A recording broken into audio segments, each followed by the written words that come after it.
Je dépose mes rêves à tes pieds. Je dépose mes plans, mes ambitions, mes désirs. J'ai trop voulu faire à ma manière, mais aujourd'hui je veux seulement ce que toi tu veux pour moi. Même si je ne comprends pas, même si le chemin me semble dur, je choisis ton plan, pas le mien. Non pas ma volonté, mais la tienne. Abandon ses lentés. Que le Seigneur Jésus-Christ vous bénisse dans le nom précieux de Jésus-Christ. Amen. Amen. Est-ce que quelqu'un peut m'aider à ouvrir, mes amis, Jean chapitre 1, le verset 12. Jean chapitre 1, le verset 12. Quelqu'un peut-il m'aider à ouvrir, s'il vous plaît? Jean 1, 12. Mais à tous ceux qui l'ont reçu, à ceux qui croient en son nom, elle a donné le pouvoir de devenir enfants de Dieu. Lesquels sont... Mais à tous ceux qui l'ont reçu, à ceux qui croient en son nom, elle a donné le pouvoir de devenir enfants de Dieu. Oui. Vas-y jusqu'au verset 14. Ok. Lesquels sont nés non du sang, ni de la volonté de la chair, ni de la volonté de l'homme, mais de Dieu. Et la parole a été faite chair, et elle a habité parmi nous, pleine de grâce et de vérité. Et nous avons contemplé sa gloire, une gloire comme la gloire du Fils unique venu du Père. Nous voulons te bénir pour ta parole, Père. Nous te prions de nous accorder la grâce de la transmettre dans toute sa véracité. Que gloire et honneur te soient rendus au nom puissant de Jésus-Christ de Nazareth. Dis Amen bien. Amen. Amen. Quelqu'un dit avec moi de la religion à la relation. De la religion à la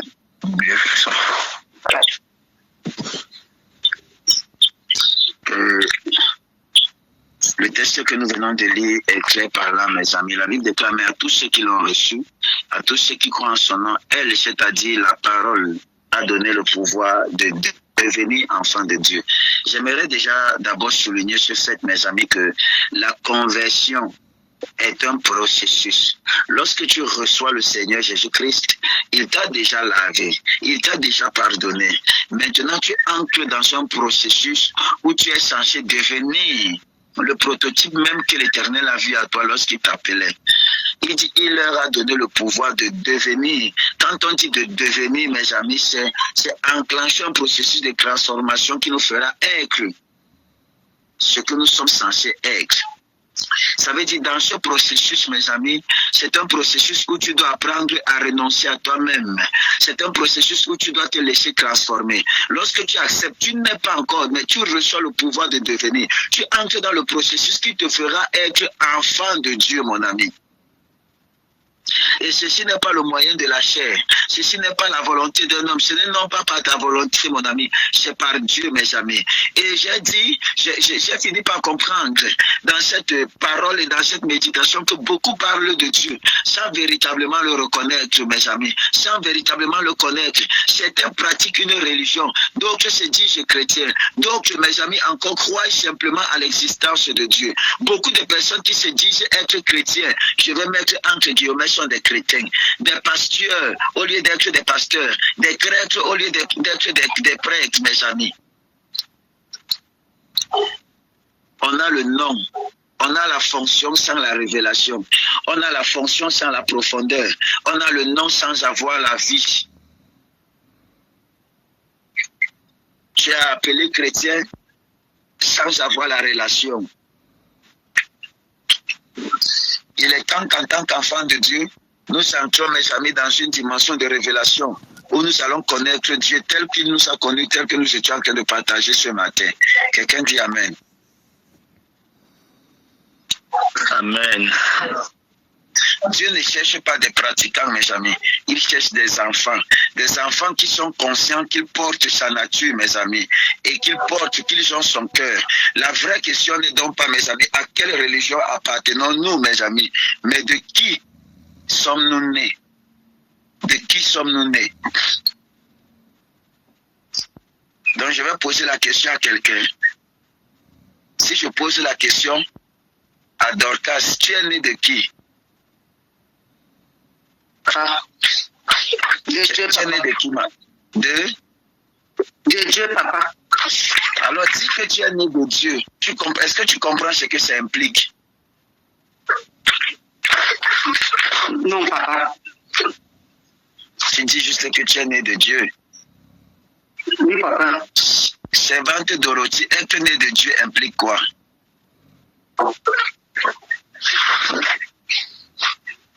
Est-ce que la servante Dorothy m'écoute? Oui, papa, shalom. Shalom, ma fille, là où je suis. Oui. Ok. Être né de Dieu implique que nous avons l'héritage de notre Père. Nous sommes comme notre Père. Où c'est encore? Nous sommes comme notre Père, nous sommes devenus comme notre Père et nous sommes devenus des co-héritiers de son Fils. Nous avons droit à la part d'héritage qui nous revient de notre Père. Amen. Amen. Amen. Amen. Servante Déborah, pour toi, est-ce que tu peux encore tu peux continuer sur le même chemin que la servante de Dorothy? Pour toi, qu'est-ce que ça implique d'être fils de Dieu, enfant de Dieu? Je ne sais pas si la servante Déborah m'écoute ou bien elle est au travail.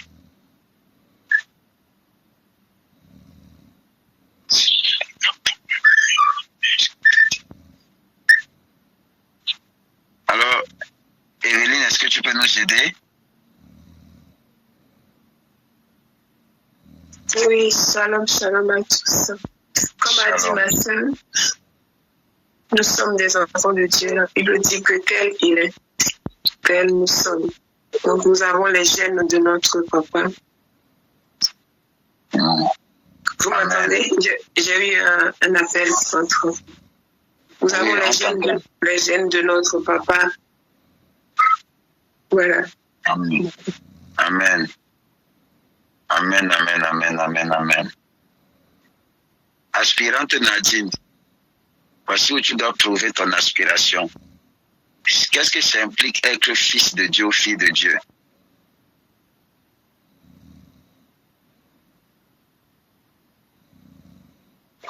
Shalom, shalom. Shalom. D'après ma conception partielle, c'est de la véritable mort spirituelle à la vie spirituelle. Ok. Tout ce que vous avez dit, mes amis, sont des vérités. Elles sont des vérités, mais elles sont des vérités partielles, tel qu'il est écrit dans le livre de Romains. Nous connaissons, mes amis, mais nous connaissons, la connaissance que nous avons sont des mers rouges. Je vais donc prier pour que l'Éternel nous accorde une connaissance pleine, mes amis. Une connaissance pleine.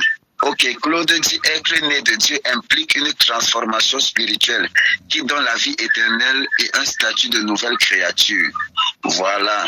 Qui donne un statut de nouvelle créature. Nous avons parlé donc d'être nouvelle, d'avoir dans la nouvelle créature, d'être dans une nouvelle créature ce matin. Et je pense depuis hier, mes amis. Écoutez-moi, mes amis. On peut, le plus important tel que j'étais en train de vous dire, est la question dont les enfants de Dieu doivent se poser. Ce n'est pas de quelle église ou encore à quelle église est-ce qu'ils appartiennent. Le problème n'est pas l'appartenance à une obédience. Le problème n'est pas l'église dans laquelle tu pars, mon ami. Le problème, c'est la relation et la révélation que tu as de ton intimité avec Dieu. Est-ce que tu as la conscience que tu es vraiment fils de Dieu? Est-ce que tu as la conscience que tu es né de Dieu? Est-ce que tu as la conscience que tu sors de Dieu? Ça, ce sont des questions, mes amis, qui répondent même à l'existence et au but d'un enfant de Dieu sur la terre. Les bonnes questions entraînent les bonnes réponses, mes amis. Donc, on peut être croyant sans être fils, mes amis. On peut être religieux sans être transformé. Chrétien même sans être, mes amis, conduit par l'esprit. Vous êtes d'accord avec moi? Seuls les enfants, seuls ceux qui ont la conscience, mes amis, d'être des fils ou encore des filles de Dieu, ont une relation vivante et personnelle avec lui, mes amis. Quelqu'un dit avec moi, la religion, la forme sans la vie. La religion, la forme. La religion, mes amis, est une forme de chrétienté, mais sans la vie, mes amis. Est une forme de spiritualité, mais sans la vie. Matthieu chapitre 15, le verset 8 va dire, ce peuple m'honore des lèvres, mais son cœur est éloigné de moi. Ce peuple m'honore des lèvres, mais son cœur est éloigné de moi. La religion aime les traditions, mes amis, aime les rituels, aime les apparences. Il prie par devoir, il part à l'église, mes amis, par habitude. C'est pour être vu. Mais Dieu ne cherche pas, mes amis, des formes. Il cherche des cœurs transformés. La religion aime tout ce qui tape à l'œil. Mais ce que Dieu regarde, c'est le cœur. C'est le cœur. Christelle, c'est notre cœur. Victorine, c'est notre cœur. Dites Amen. Amen, amen. Amen. La religion, mon âme, la religion connaît la loi de Dieu sans connaître le Dieu de la loi. Un religieux connaît la loi, les principes de Dieu sans connaître le Dieu des principes. Or, l'objectif, ce n'est pas simplement de connaître la loi, mais c'est de connaître le Dieu qui donne des principes, mes amis. Somebody say Amen. Amen. Le religieux peut être, mes amis, dans le temple, tout en restant loin de la présence. Amen. Le religieux se dit, mes amis, que la présence est contenue dans le bâtiment. La relation dit que nous portons la présence. Que tu portes la présence. Dorcas, tu es porteur de présence. Claude, Geneviève, Elisabeth, Vassilia, Victorine, Dorothy, César, Valérie, Léocadie, Élise, Aspira Nadine, Evelyne, Déborah, Christelle, Manuela, nous sommes porteurs de la présence. Participants, mes amis, de sa relation. Quelqu'un qui avait mal la foi sans la relation. La foi sans la relation. La foi sans la relation. Écoutez ce que Jacques chapitre 2, le verset 19 va dire. Tu crois qu'il y a un seul Dieu, tu fais bien. Les démons aussi le croient et ils tremblent, mes amis. Écoutez-moi, le croyant reconnaît que Dieu existe, mais ne le laisse pas diriger dans sa vie. Sa vie, mes amis. Le croyant connaît que Dieu est puissant. Le croyant connaît, mes amis, qu'il y a un Dieu qui doit craindre, mais ne le reconnaît pas. La Bible déclare que vous croyez en l'existence de Dieu, vous faites bien, mais même les démons le reconnaissent. Ça veut dire que si votre vie et votre niveau, mes amis, de marche avec Dieu s'arrête simplement à la croyance, c'est que vous êtes au même niveau que même les incirconcis. Quelqu'un dit Amen. Donc le tout, ce n'est pas seulement Amen, amen. le tout, ce n'est pas simplement de croire. Le but, ce n'est pas simplement de croire, mais c'est d'avoir une relation. C'est d'avoir une relation. Mais la religion te dira, mon ami, crois, mais la révélation te poussera à avoir la relation. La relation, mes amis. La relation. Le croyant, mes amis, les gens qui ont la foi sans la vie, mes amis, ils croient en Dieu sans forcément croire, mes amis. Ils croient en Dieu sans forcément croire Dieu, mes amis. Leur foi reste intellectuelle, limitée à la connaissance et non à la transformation. Beaucoup croient à Dieu, mes amis, mais peu croient, mes amis, Dieu au point de lui obéir sans voir, mes amis, sans le voir. Oh, c'est ça la foi. La foi te pousse à adopter une attitude, mon ami, de soumission totale. De soumission totale. Dis avec moi le non sans la nature. Le non sans la nature. Actes des Apôtres, chapitre 11, le verset 26. Ce fut à Antioche que pour la première fois, les disciples furent appelés chrétiens. Être chrétien, ce n'est pas une apparence religieuse, mes amis, mais une ressemblance spirituelle. Je veux vous dire, est-ce que je peux vous choquer quelque chose? Est-ce que je peux vous choquer? Ce que je vais dire peut-être peut faire mal. Je ne sais même pas si vous êtes prêts. Est-ce que vous savez que Jésus-Christ n'était pas chrétien?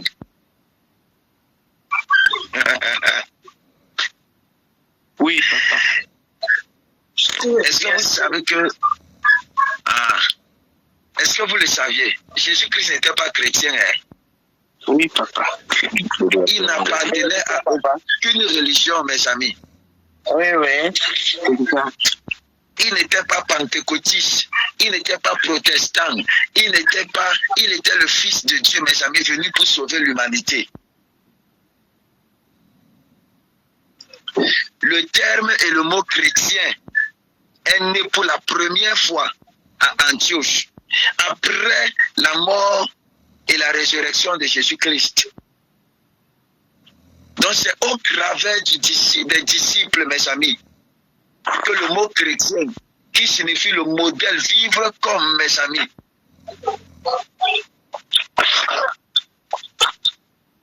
Est-ce que je parle à quelqu'un?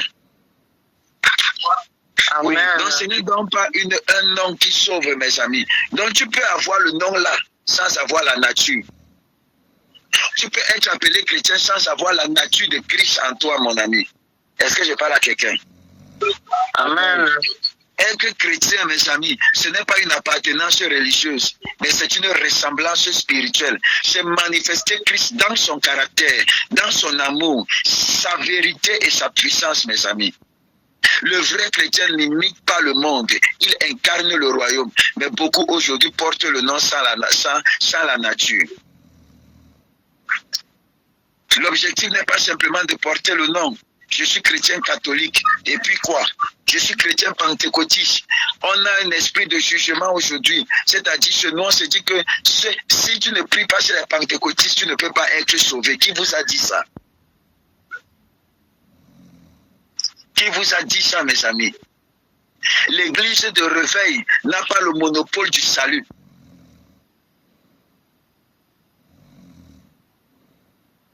Je suis en train de vous choquer, n'est-ce pas? La religion ne sauve pas, c'est la relation. C'est la relation. Il y a quelqu'un qui peut aller prier à l'église chez les catholiques. Il comprend, mes amis, qu'il ne doit pas se prosterner devant des idoles.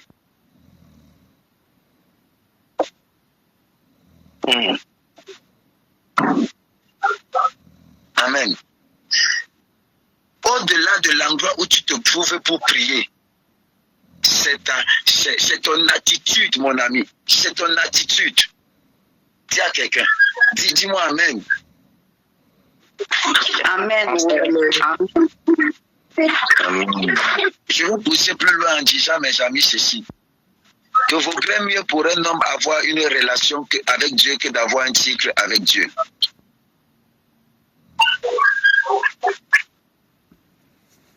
La relation est plus importante. La relation est plus importante.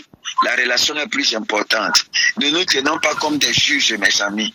Comme des juges par rapport aux hommes, mes amis. Et Christ nous a appelés pour pouvoir enseigner et montrer, mes amis. C'est-à-dire, lorsque tu trouves, par exemple, c'est pourquoi je vous dis qu'on peut être chrétien sans avoir la forme, un chrétien de forme sans avoir le fond, sans avoir la nature. Alors, mes amis, les catholiques sont des chrétiens, les protestants sont des chrétiens, comme les pentecôtistes sont aussi des chrétiens, mes amis. Mais tu peux avoir ce nom sans avoir le fond. Sans avoir le fond. Le plus important, ce n'est pas le nom, mes amis. Mais c'est le fond, c'est la relation. C'est la relation, mes amis. Il y a des chrétiens catholiques, mes amis, qui qui sont chrétiens de nom, de même que mes amis, des chrétiens pentecôtistes aussi qui sont chrétiens de nom, sans avoir la vie. Sans avoir la vie, mes amis.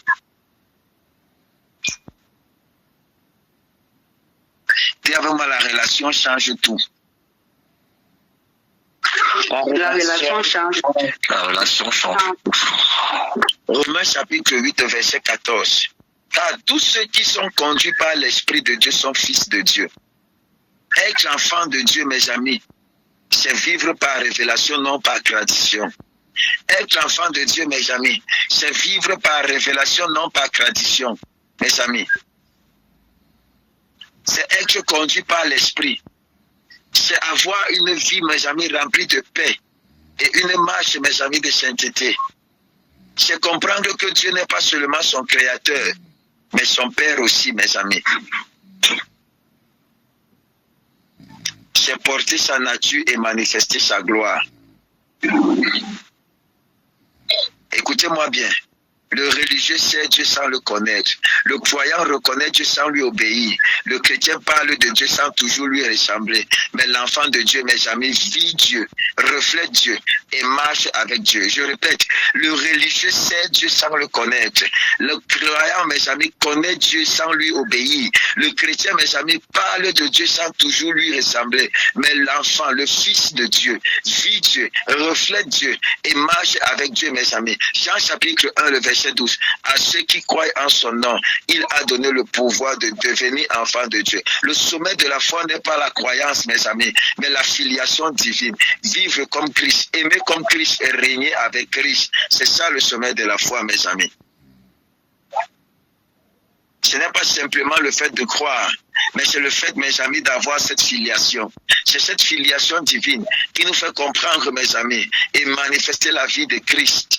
Et manifester l'amour de Christ et de régner avec Christ. Sommes-nous amen. Amen. Amen. Est-ce que nous pouvons prier? Amen. Dis avec moi, Père céleste. Je ne veux pas être seulement croyant ni religieux. Je ne veux pas seulement être croyant ou religieux. Je veux être ton enfant. Je veux être marcher selon ton esprit et refléter ton image dans ce monde.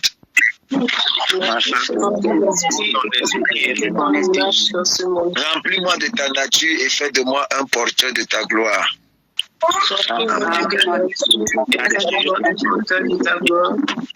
Au nom puissant de Jésus-Christ.